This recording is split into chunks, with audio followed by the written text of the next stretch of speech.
This is the Thera Podcast, hosted by Drs Martin Wesley and David Whittinghill.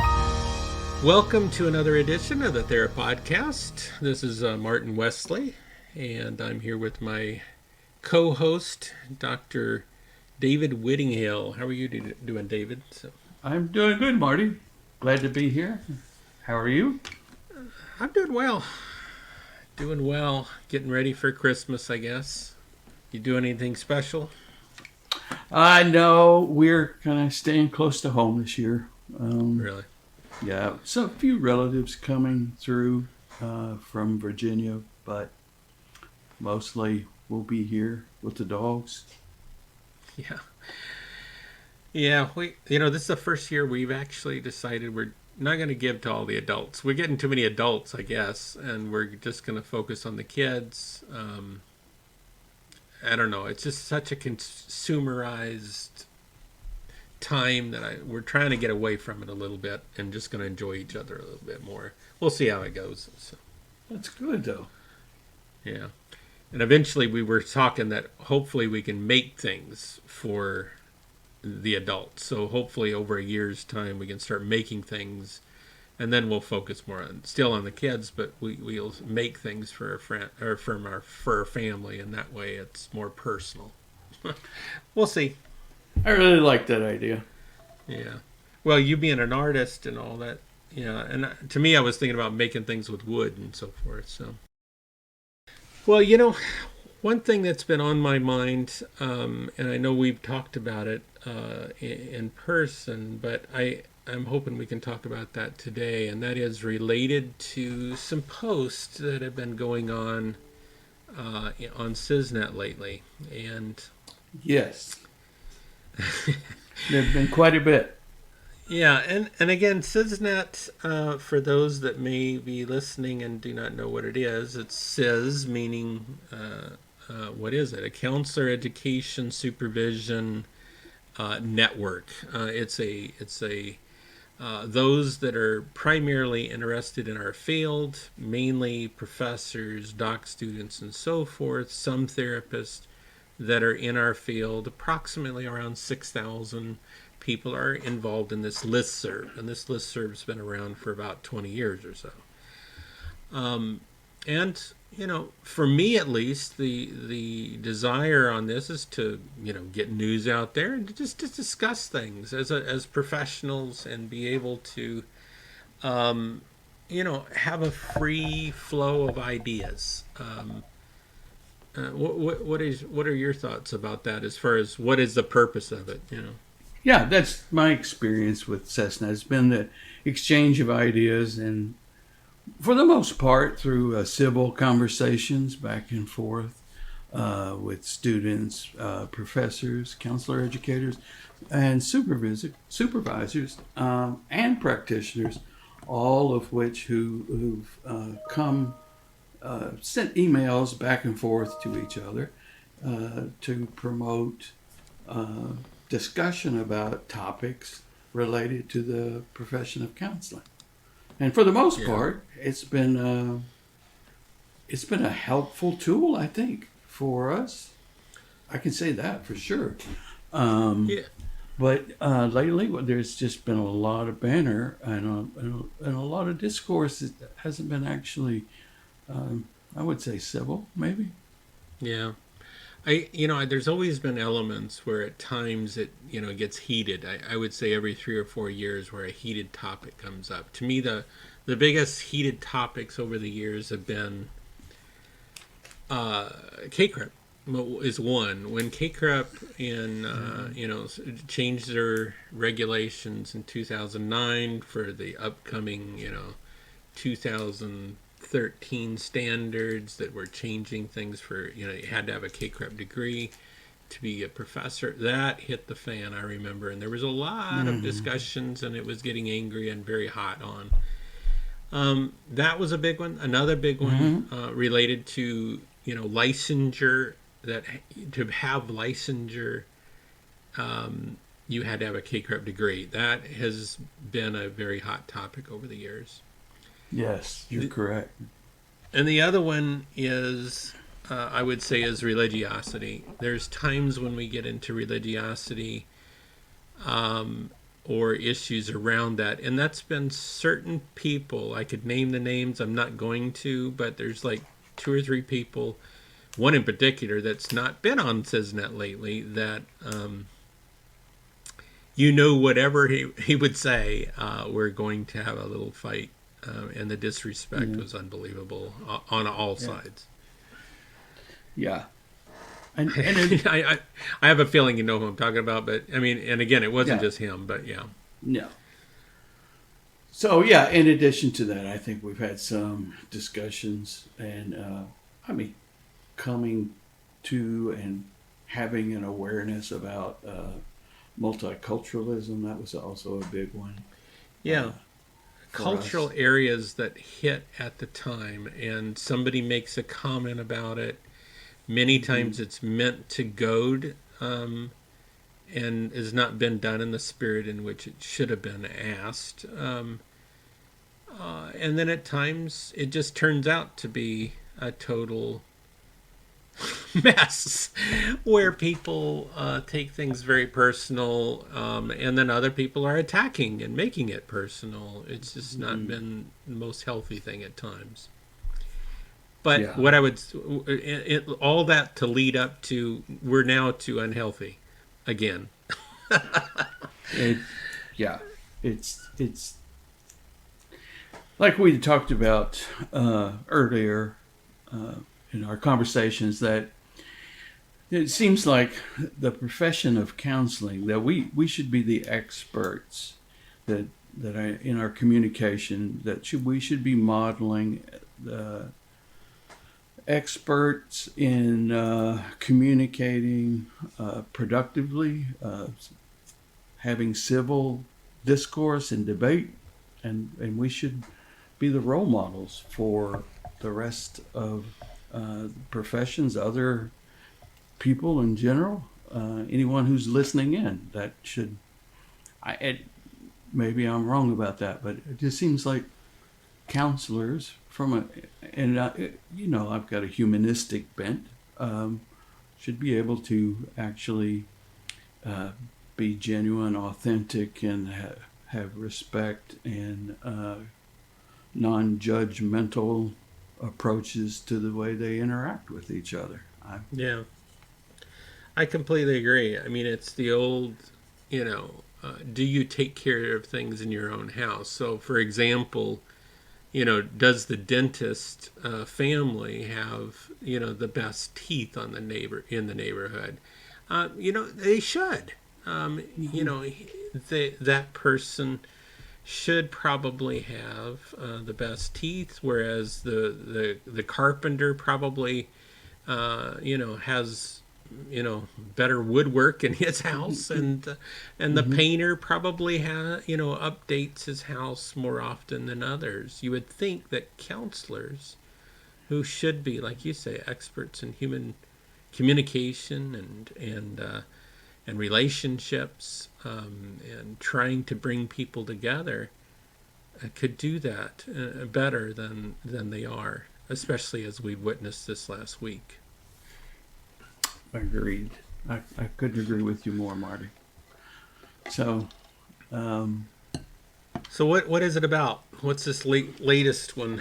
I mean, not that we're going to go through every post or anything, but what were your observations from this, and what's the primary general topic, I guess? I guess the primary general topic, as I read it, was that it was about transgender individuals, and how different individuals see that they should be, how services should be provided to them, and whether that's adults or children. And there was a great deal of disagreement, sometimes vehement disagreement, about how these individuals should be treated, and both sides claimed that they had the scientific evidence backed them up on their side. So, no, I think that sums it up pretty well. What's interesting is I know when I pointed this to you. I know you wrote back to me in a thread, and I think you said, to me, I could sum it up in two statements. And your two statements were, one, the one that we have already mentioned, which we'll get into more, but the disrespect. We just can't talk to each other. It's just like we have to character assassinate everyone.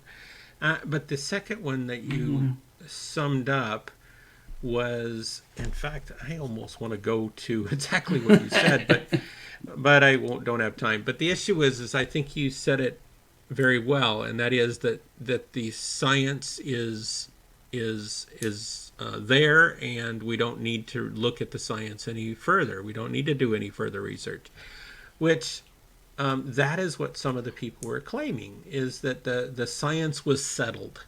Yes.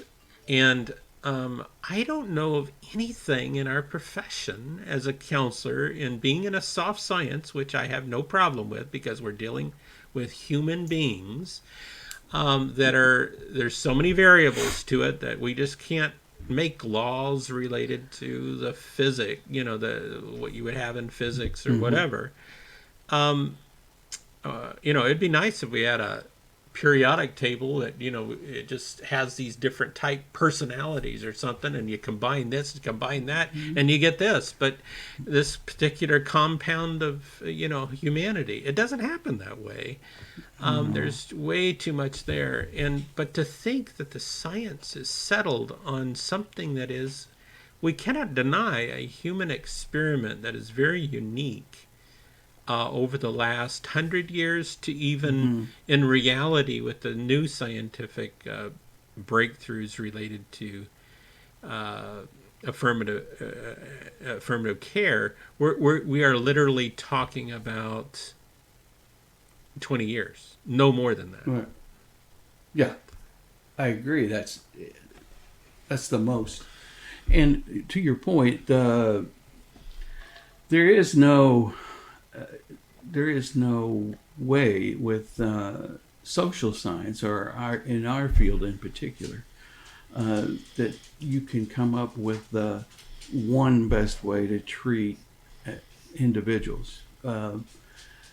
And what period. I mean, really, period, right? I mean, we're talking about depression, anxiety, anything. Right, exactly. And like we've discussed before, and I brought up before, is like Carl Jung and Carl Rogers both have been cited of saying that, individuals, humans, are very complex. We're influenced by our genetics. We're influenced by our cultural context.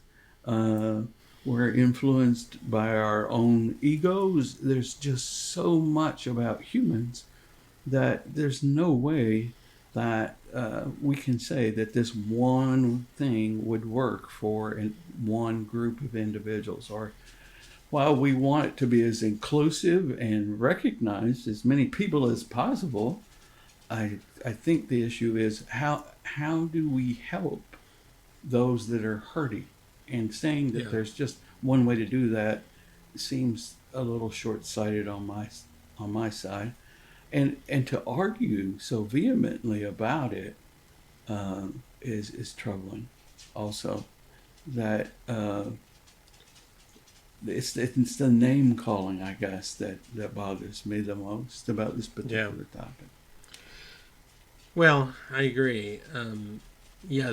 And what is the purpose of that, except just that they want to shut down all conversation about that? I mean, again, I don't want to look at the individual motives of the individuals, but I can tell you what's happening. People won't talk anymore.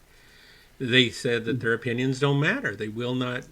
If they're being called, if you're opening up a discussion on race, or a discussion on gender, or a discussion on, sexual identity, and people start calling you some of the most vile names and saying you're showing hatred, then people shut down and will not talk and will not ask questions. And that's what I'm fearing is happening to our profession at times, and that I thought was evident in these posts. Yeah, it's it's very evident that that they were calling upon. I have so on and so forth. I don't have experience in this. I have a PhD. I have experience, but your degree won't get you anywhere. So anyway, a lot of back and forth. But what I didn't see was a lot of compassion and care for like how, or discussion about how do we actually move forward with these individuals who are suffering, who are in pain, who we need to help. And if this isn't the way, then show me the research where X works better than Y, and so on and so forth. Perhaps maybe I'm just too much of an optimist to think that that kind of thing could happen. But No, I hear you. And again, like we mentioned before, I think we need to have alternatives and options for individuals. And just to think that there's only one option available for individuals that are struggling with anything, it doesn't matter what that thing is absurd. And we have always provided options. That's one struggle that I've had with the addiction treatment field for so many years, is they were only providing a one-size-fits-all. And we need to provide many different options for individuals, and that's the way you get to maximize, true effective treatment, is just by giving options to the clients and being proficient in those options as a clinician. that's correct, Marty. And when you bring that up, it reminds me of, again, so when I worked in the field and had oversight of a number of counselors, and several of them weren't recovering addicts or alcoholics themselves. They didn't have. I shouldn't probably even use the word alcoholic. They didn't have alcohol abuse disorders themselves, and so anyway, the clients often wouldn't take them seriously, or would say things like, if this is the kind of thing you're going to give me, if this is what I'm going to have to, this is my treatment, then it's never going to work, and I'm just going to end up on the streets, and I'm going to.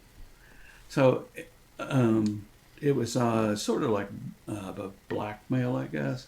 But at any rate, it's very similar to that now with this particular, with the discourse about transgender individuals and their treatment. So if they are not recognized a particular way, or they're not validated a particular way, then they're just going to die, I guess. I understand that that those things are necessary, but the stonewalling is a little bit something I don't understand. Yeah, I know. I don't either. And this is, again, there's a lot to consider. The issue on any social area of humanity that's often dividing our country, whether it's education or individual rights, or fill in the blank, money and how it's spent for certain projects, or whatever the case is. It's very complex, and to think that one size is the devil and one's everything they say is true and gospel is just naive. And I think the issue around transgender care is an area that is evolving, and ethics that is with that is also evolving with that. Legalities that are going on, and a big fight in our country right now is also happening, and I think things will become clearer over time. But at the same time, we need to be very careful to just think that anyone that says anything different than us is from the pit of hell. And unfortunately, some of the voices are making statements along the line of is that their message is hateful, that they're going to kill people, that they're disrespectful. I'm reading literally some of these posts as we're going through this. The vitriol that is being espoused toward people that are sometimes just asking a very simple question, while it may have been an implied answer that was almost rhetorical. In some ways, it was done in a spirit of collegiality, whereas we come back with a hammer. And often even say something along the line of, I will not adhere to the politics of niceness, which allows its harmful behaviors to go unchecked. And that was one of the statements, for example, in one of the emails. Well, my God, this is not hate. It's so you're going to be mean because you see something as being mean. It doesn't make any sense. We need to be appropriate, and especially considering our audience. Is your audience to actually, shut down dissent? Is it to show the 6,000 people that you are a crusader for your cause? Is it to help others to understand the issue better and to make a clear argument from those that are different than you? I don't see that. That's what it should be. I appreciate your comments, but let me respond to them one by one and show you that I think your thoughts and conclusions should be updated. Why can't we have that conversation instead? Knowing full well we may not change that individual, but we could change the masses, which really should be our intent anyways. Yes. And that's all well said, Marty. Because in the end, that's what we want. And this is a new realm for counselors where now we may be pretending that we have expertise in this area. Gender dysphoria has been in the DSM for some time. I don't know how many of us have specialized treatment for it, but I think as a profession, recognizing that there are transgender individuals and that this actually takes place, that's a real thing. But on the other side of this is to say that we are so knowledgeable and that well informed by all the data that's in now about how to work with transgender individuals is almost ludicrous. It's science is not closed. No, it's not closed, and we're in a new place. We're exploring new ways to make sure that these folks receive the best treatment and the best care possible. In the meantime, we're having discussions on CESNET that are breeding divisiveness and promoting such vitriol, as you mentioned, that I'm afraid that many people who actually don't know how to work or recognize transgender or make a proper referral or anything like that would be afraid to even talk or write on the listserv about it or ask a question because of the response that they might get. Yeah. And like I say, it's that there is quote unquote evidence-based treatment, and this is the only way. And if you don't do it the way I think is best, based on very poor studies often, then you are hateful and you are unethical, and that you should be your license should be revoked. Or you always send them to someone that adheres to their, what they think is evidence-based in some ways. Again, I could talk for a long time on evidence-based treatment, but we'll leave that one for another discussion. But evidence-based treatment in this case is still, it's not closed, and it will continue to be observed for some time. And there are certain other variables, and especially with this post and what we're mainly talking about throughout the country, and that has nothing to do with transgender care for individuals who are adults. I think most of us can say that we believe in personal affirmation, that they should be able to choose the behavior that they have studied and looked into, and to get what they need. No questions. But when we're talking about children, when we're talking about minors at varying ages, from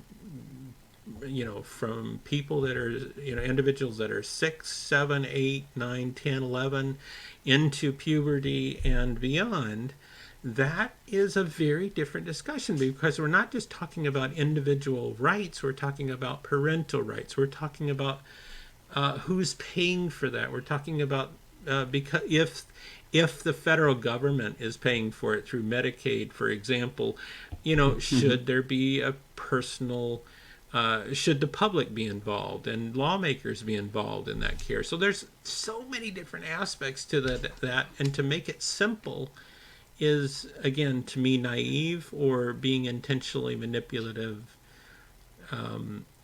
for audiences. Right.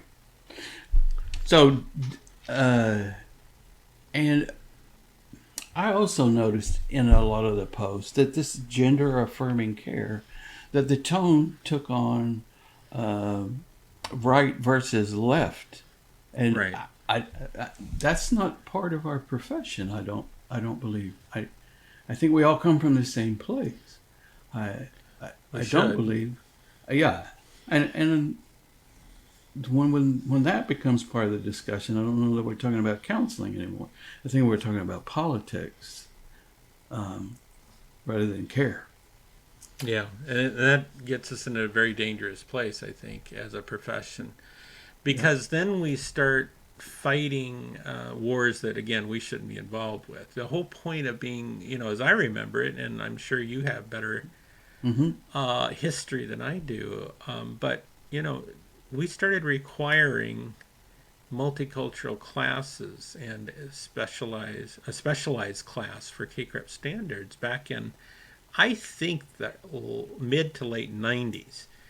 And with that requirement, we wanted people to be able to accept different cultures. This was not a class in social justice where we're going to be fighting against, a right or a left perspective that we just think, we're against certain human rights or whatever the case. This was about understanding individuals from different cultures. And the problem is when we pit, like you say, and bring the politics into it, right and left, right versus left, left versus right, then we often are alienating individuals and not trying to see from their eyes why they are, believing and making these statements. Exactly. And reflecting on their position. That's, I guess if I had to summarize it all, I would say that the whole thread of comments lacked a lot of just a basic level of empathy for others, or trying to understand the other person's position or why they believe in that particular position. It was something I would prefer to have a more productive discussion, and I hope we will. Yeah. No, I often feel like I model that in our class, is the classes that I teach, and I have, well, even right now we have a Palestinian and or I should say a Hamas a fight right now with Israel. They're both going at it. But I have Palestinian students. I have students that are literally living in Israel right now that are in my classes, synchronous online classes. I have conservative Christians and I have atheists. I mean, we have it all. And we have to figure out how to work together to help our clients and to understand our clients from their perspective.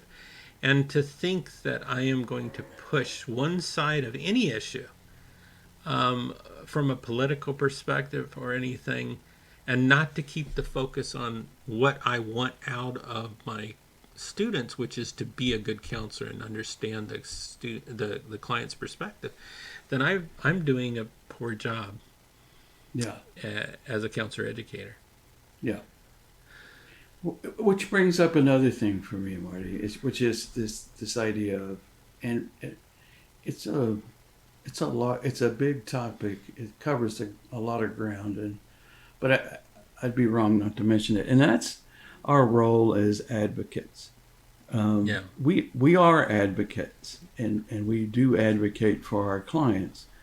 But sometimes I think in our discussions, we get lost in the fight for advocacy and advocating for a particular position, when actually, should we be advocating? Can we change the masses? Or should we actually be focusing on what's the best care for my client? So if we take this gender affirming care or transgender care, then what should we be focusing on? Should we be focused on how to best advocate for these clients? I just see it as more of the discussion might be better if how do we best work with these individuals, period, rather than you're not advocating strong enough, or you're not identifying or validating my experience with enough passion. Therefore, all your points about how to care for these individuals is wrong. Yeah. No, I think, for me, I wouldn't mind that, again, every time we talk, we think of a new topic we need to discuss in the future. To me, this double-sided coin of multicultural on one side and social advocacy on the other is something I would like to talk about in the future, because to me, they're opposites. And they can work well together, but at the same time, they're very opposite. And to me, I sort of lean on the aspect that our primary responsibility for our profession is, counseling profession, is for that of multicultural understanding, rather than trying to change the, and advocate for social justice. Because I think that takes away from the primary responsibilities of our profession and the individual counselor. Now, I could make an argument on the other side that as professors and leaders in our field, we can do a little bit more than that and advocate, have work on both sides of that coin to some degree. But I think if we go too far, it also can jeopardize our primary responsibility and make us less effective with our clients, because our clients then see that we're not neutral. Right. We aren't neutral then. Yeah. And that's a huge point. I can't underscore the importance of that enough. That in general, and maybe I'm just old. Maybe that's just my issue, is that we're both old, but that's another.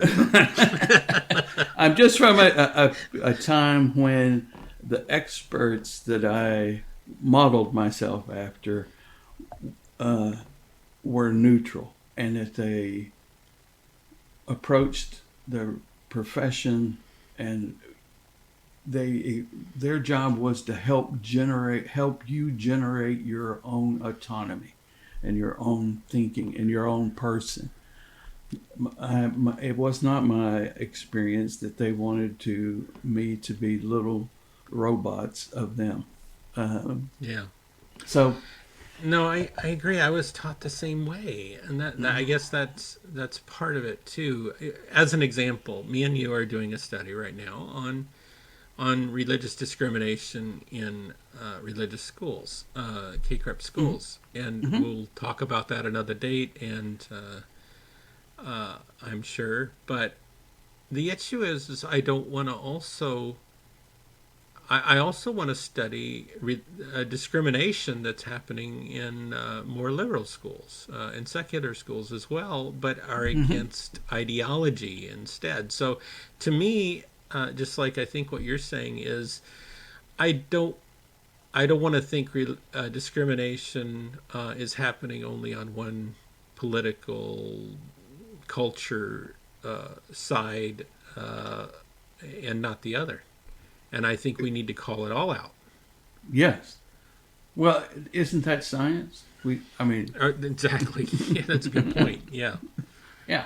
So, we're looking... Taking away biases, looking at things objectively, looking at it from many different angles, not getting, you're clouded by those biases that are so hard to identify and to recognize when we're in the midst of it. Yeah. No. So maybe some of our listeners would say, "Hey, it would be better if you had some people on here that disagree with you, and maybe then you could." I would love that. You could actually demonstrate or model how to have a civil discourse with the folks who disagree with you. And yeah, I would love to do that also. But well, maybe somebody will reach out. Do that. Yeah. The issue is what they're going to find, though, I think, is that I'm not advocating for one side or the other. That's the whole point of what we're actually saying is I'm not on one side. I'm advocating. Let me throw this out. I'm advocating for gender affirmative care, or in that way. I want them to get what they are looking for, that would make them happy, that would whatever that would look like, whether that involves hormone replacement therapy, whether that involves medical intervention. I'm all for that. That's not the issue. The issue is that is the only way. And that that it's simple and understandable, and that anything that opposes one view is heretical in our profession. Yeah. And that it's simple related to minors. It's not simple related to minors. No, it's not. Which is, yeah. So, and I'll mention this also because of what you were asking. I just did a presentation on transgender care at ACA this last year, and actually earlier this year. What am I saying? And here's the deal. I had people that were on both sides, I think, of this issue that stayed and were very thankful for my presentation, and some that left because they were upset. So I had people on both sides that were happy and very angry. And maybe that's a good place to be. I don't know the answer on that one. Yeah.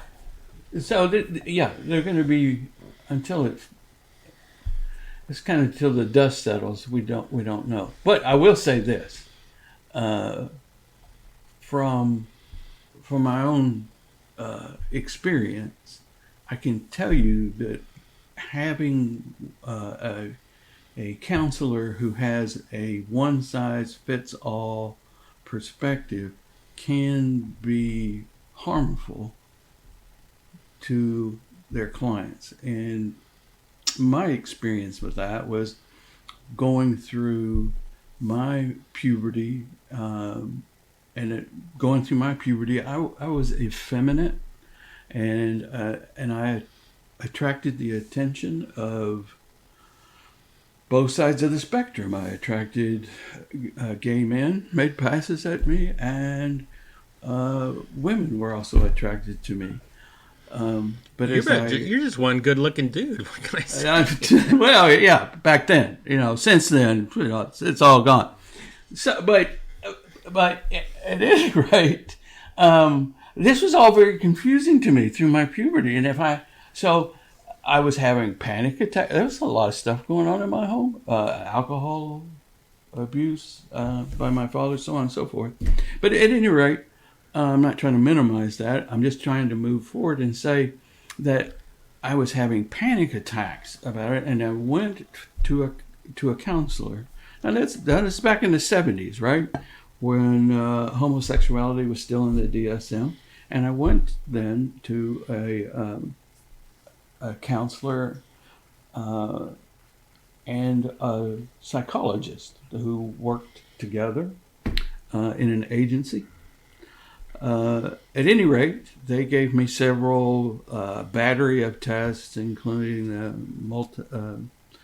Minnesota multiphasic personality inventory, so on and so forth. Long story short, their conclusion was that my panic attacks were brought on by the fact that I was gay, but would not come out of the closet. And each week I returned, they beat that same drum. So, talk about being confused. Yeah. So I more confused than I was in the beginning, because what they wanted me to explore were how I felt about being gay. So that was our 1 to 10 scale, and so I began to even question who am I attracted to? What am I attracted to? At any rate, at some point, I just disengaged from those individuals because I didn't feel like I was being listened to. I felt like I was being led down a path. And so I went to another counselor who was willing just to listen to me. And we found out that basically I was having, I had panic disorder really pretty severely back then. And as a result, I received some treatments and CBT, so on and so forth. And I was able to finally find myself through our talk therapy. When I say myself, I'm talking about my gender and sexual identity. So, had it not been for that, I don't know. I don't think I would have killed myself. Yeah. But it was certainly confusing. Well, especially, hearing professionals tell you who you are when you're trying to tell them that this is what's going on with me. And they keep coming back saying that, no, it's because of, again, that you're gay, in your case. Yep. Yeah, and again, I have a feeling that those individuals at that time, and I hate to speak for them, but would probably say that they were practicing sexual identity affirming care. Marty, I can't speak for them, but I can tell you that they were sure that the results of the test were accurate. Yeah. So either after 60-some years, you're still in denial. Yeah. Yeah. No, that's an interesting story. And again, that's my fear, is that sometimes we as professionals are guiding people toward our own hidden agenda that we don't even recognize, rather than truly listening to our clients and helping them resolve the conflict that is within them. If they're struggling with gender issues, that doesn't mean that they are trans. That just means that they could be. They might want to come out as the opposite sex, or as trans, whatever the case is. but let the process happen. Let's talk about it. Let's see what's going on with you. What stage of development are they in? Have they really had exposure to gender roles and issues of fighting with their parents? Or is there something going on where they identify with one parent over another? Is there issues where they have had rejection by one sex or another? There's a lot of things. We're not saying one is perverted, one way is perverted, one's not. That's not the issue. The issue is they're struggling, and let's help them to find out what's best for them, and be careful that we don't impose our own values on that. Right. And while we're advocating. Exactly. For them, for an individual, not necessarily advocating for a larger whole. We can do that privately, but we got to be careful again by doing that publicly, because that sort of, I think, diminishes our effectiveness with our clients. But no, I agree. You've touched on one thing that I'm sort of curious about too. You mentioned that didn't lead you necessarily to want to kill yourself, but that is an argument that's being made as a justification to follow a specific modality or a specific theoretical approach, or what they will call, again, gender affirming care, which is, again, I won't go there. But the issue is that if you don't do that, you're going to cause them to kill themselves, and that if they, these individuals that are struggling, if they do not get that, then they will kill themselves, and that we will be responsible. I've never in my, as a professional counselor for many decades, I've never seen this phenomena in our society that I know of, where if I don't get a specific type of treatment and you try to give me something different, I'm going to kill myself. And for some reason, the lack of treatment is the problem, and not the individual that wants to kill themselves. The emotional issues that, in other words, there's oppression all around us. And I've experienced it, you experience it, many individuals, especially minority populations, women, people of color, I have a feeling they experience much more than we do. In some cases, you probably experience some ageism. I probably get some of that now, and I'll get more of it as I go along. But the issue is I can't do much about that. But to think that I'm going to kill myself based on those issues, it seems like me as a counselor that would work with an individual that has that type of systemic trauma happening to them, I would be working with them on how to cope with those issues, rather than saying that I have to give them what they want, change, society, or whatever the case is.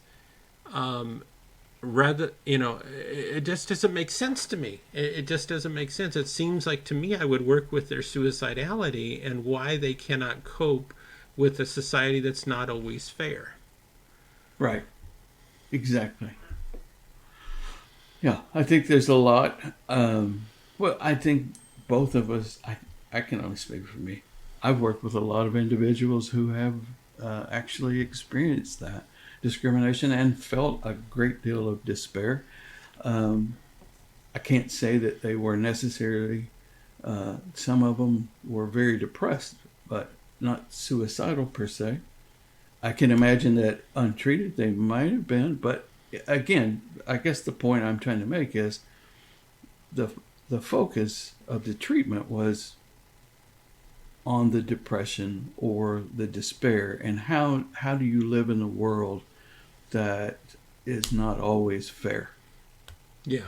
Well, you mentioned earlier, you as a child did experience some, the death of your brother, and again, addiction Absolutely. issues in your family. But I'm not, as a counselor that would work with you, do I go back and try to change your environment, or do I actually work with the panic attacks and help you to cope with what is happening to you. And to me, that latter is what we should be working with. Right. And again, helping them understand that, yes, things aren't fair in the world, and that, but again, they never will be. and while we can do things to change, especially as a counselor educators and leaders in our field, in general, we are working with individuals, families, couples, and we need to be careful that we don't overreach on the societal issues and think that we have all the answers, and it's simple, especially. Yeah. Yes. I wish it were simple. It's not. Don't we all? Don't we always wish it was simple? And especially when people keep making it out to be that way, and it never is. And in a pill form would even be better. Oh yeah. Well, that's why that's so attractive to people. Just take a pill and everything will be fine. Yeah. Well, one thing I would like to do, and I know we're sort of out of time today, but I would love for us to actually take this up again, because I think I can share some things on a personal level related to these transgender issues, and share my own personal life and experience. I do have a transgender child myself, and I would love to share that maybe with the group. It's a difficult story for me, and our family. At the same time, I know that Milo, my child, has been willing to allow me to at least talk about that. At the same time, he's been very careful also that I'm mainly talking to an audience that's for educational purposes. So as long as it's not, outing him in that way, and people don't take it as sure, then he's been open for me to share some of that. So maybe next session we can do that. Let's do that, Marty. I appreciate your and Milo's willingness, your family's willingness to actually talk about that.